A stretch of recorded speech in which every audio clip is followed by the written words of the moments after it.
Panggul terdiri dari dua bagian, yaitu bagian keras yang dibentuk oleh tulang-tulang dan bagian lunak yang dibentuk oleh otot-otot ligamentum yang berfungsi untuk membentuk lapisan dalam jalan lahir, menyangga genitalia agar tetap dalam posisi normal pada saat hamil maupun nifas, dan berperan dalam proses kelahiran, serta kala uri atau plasenta. Bagian-bagian keras panggul atau tulang-tulang panggul merupakan suatu corong. Bagian atasnya yang lebar disebut pelvis mayor atau panggul besar, yang berfungsi untuk mendukung isi perut. Panggul besar tidak memiliki arti penting dalam pidana, tetapi ukuran dan bentuknya dapat dijadikan gambaran untuk ukuran panggul kecil. Panggul kecil atau pelvis minor. Panggul kecil atau pelvis minor berfungsi untuk menyangga genitalia dan menentukan jalan lahir. Selanjutnya, panggul besar atau pelvis mayor terdiri dari 4 buah tulang, yaitu 2 tulang pangkal paha atau os coxae, 1 tulang kelangkah atau os sacrum, dan 1 tulang tungging atau os coccygeus. Tulang pangkal paha terdiri dari 3 buah tulang yang saling berhubungan satu sama lain pada acetabulum yang menjadi cawan kepala tulang paha, dan ketiga tulang tersebut adalah tulang usus atau os ilium, tulang duduk atau os isium, dan tulang kemaluan atau os pubis. Tulang usus atau os ilium merupakan bagian terbesar dari tulang panggul yang membentuk bagian atas dan belakang panggul. Bagian atasnya merupakan suatu penebalan yang disebut crista iliaca. Bagian depan dan belakang crista iliaca terdapat tonjolan disebut spina iliaca anterior superior dan spina iliaca anterior posterior. Sedikit di bawah spina iliaca anterior superior terdapat tonjolan yang disebut spina iliaca anterior inferior, dan di bagian belakang spina iliaca posterior inferior. Di bawah spina iliaca posterior inferior terdapat cekungan yang disebut incisura ischiadica major, dan pada tulang usus terdapat lajur yang membatasi antara panggul besar dan panggul kecil yang disebut linea innominata atau linea terminalis. Selanjutnya, tulang duduk atau os isium. Tulang duduk terletak di sebelah bawah tulang usus.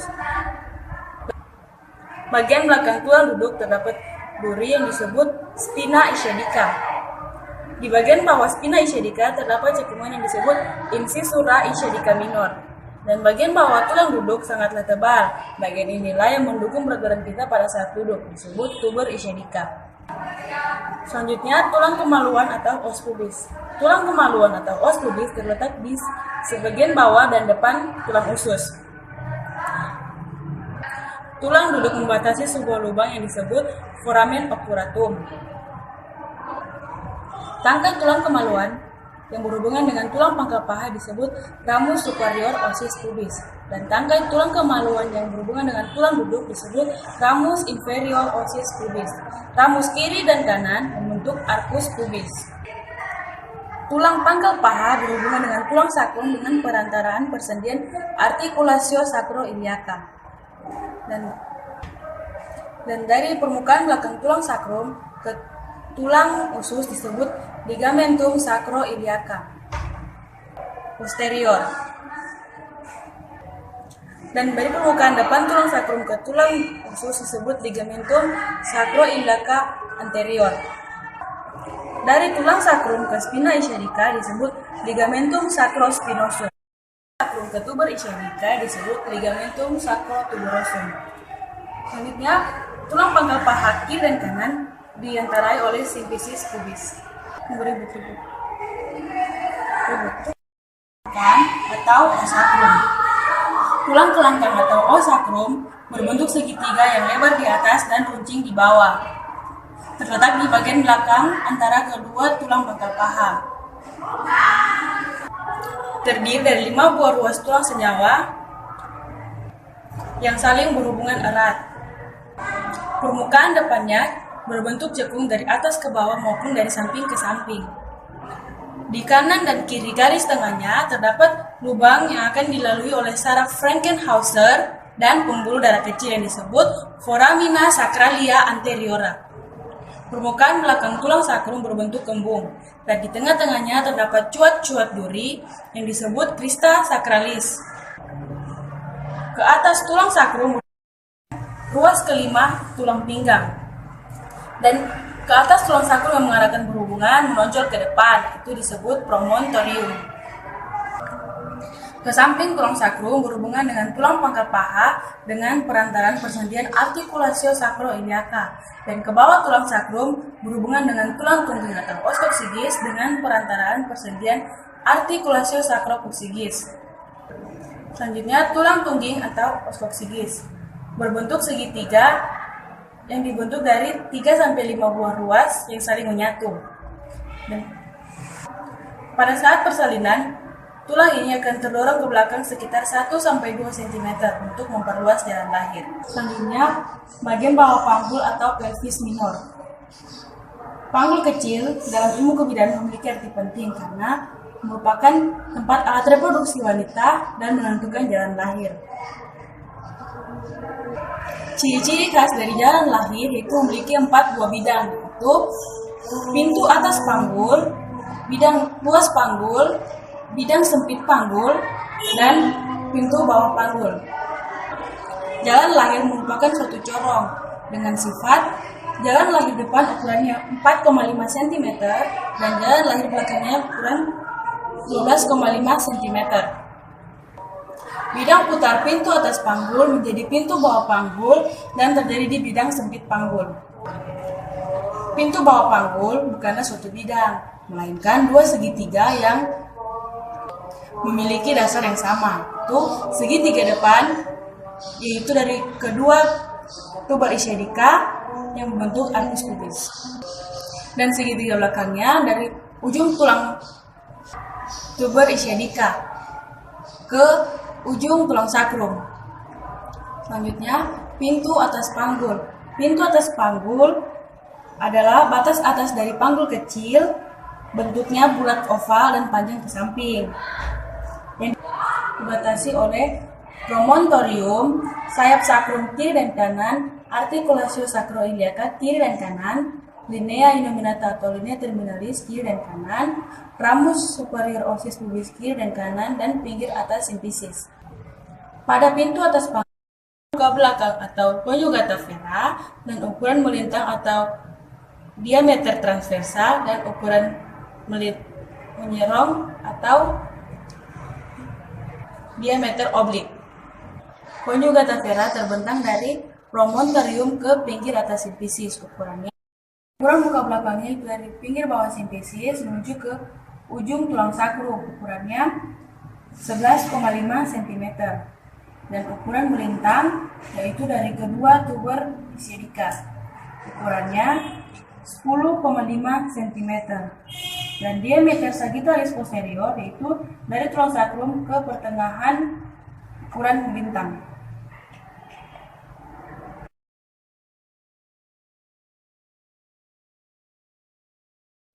Kepala bayi terdiri dari tulang tengkorak atau tulang kranium, tulang frontal kanan dan kiri, tulang parietal kanan dan kiri, dan tulang oksipital.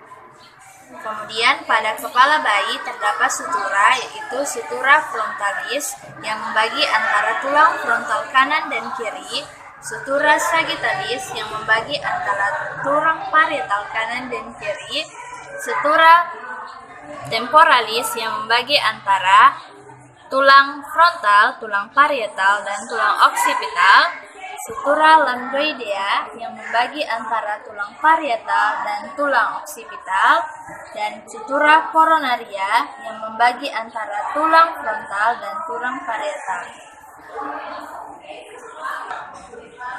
Tulang wajah bayi terdiri dari tulang frontal, kemudian os zygomatikum, tulang pipi, os nasal, tulang hidung, os mandibularis, rahang atas, os maxibularis, rahang bawah, mento, submento. Ukuran muka belakangnya dimulai dari suboccipito ke bregmatica 9,5 cm. Kemudian dari suboccipito ke fronto ukurannya ialah 11 cm. Kemudian dari occipito ke fronto ukurannya ialah 12 cm. Kemudian dari suboccipito ke mento ialah 13,5 cm. Lalu kemudian dari submento ke brehmatica ialah 9,5 cm. Kemudian ukuran melintangnya dimulai dari ukuran biparietal. Biparietal dari kedua osa parietal kanan dan kiri ialah 9 cm. Kemudian ukuran bitemporal dari setura koronaria kanan dan kiri ialah 8 cm. Kemudian ukuran lingkaran dimulai dari circumferentia suboccipito ke brehmatica ialah 32 cm. Ukuran lingkarannya dari occipito ke fronto ialah 34 cm. Kemudian dari occipito ke mento ialah 35 cm. Dan yang terakhir dari submento ke brehmatica ialah 32 cm.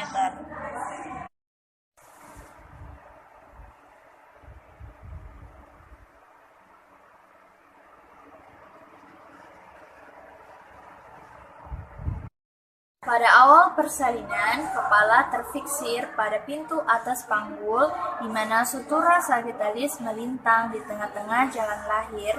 Keadaan ini disebut dengan synclitismus.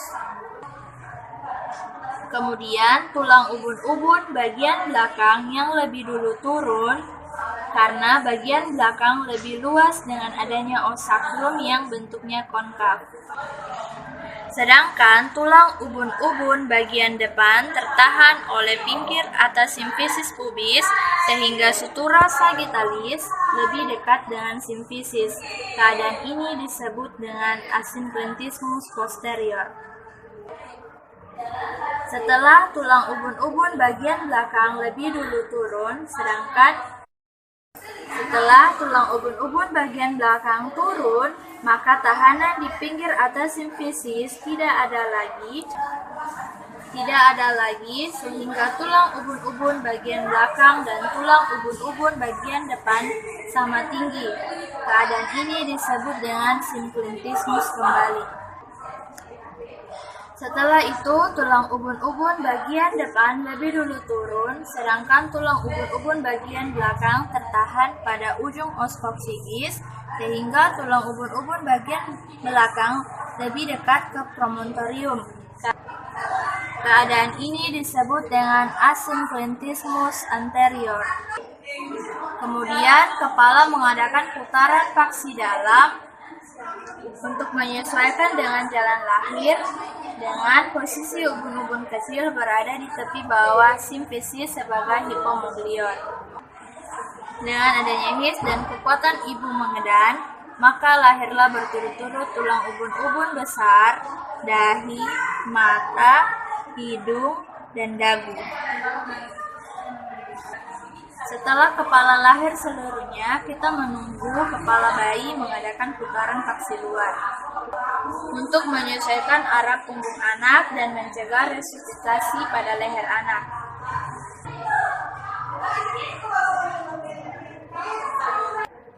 Selanjutnya, letakkan tangan secara biparietal, tarik ke bawah untuk melahirkan bahu depan, tarik ke atas untuk melahirkan bahu belakang. Tangan kanan menyangga kepala, leher, hingga bahu, kemudian tangan yang satunya menyusuri bahu, bokong, sampai tungkai kaki.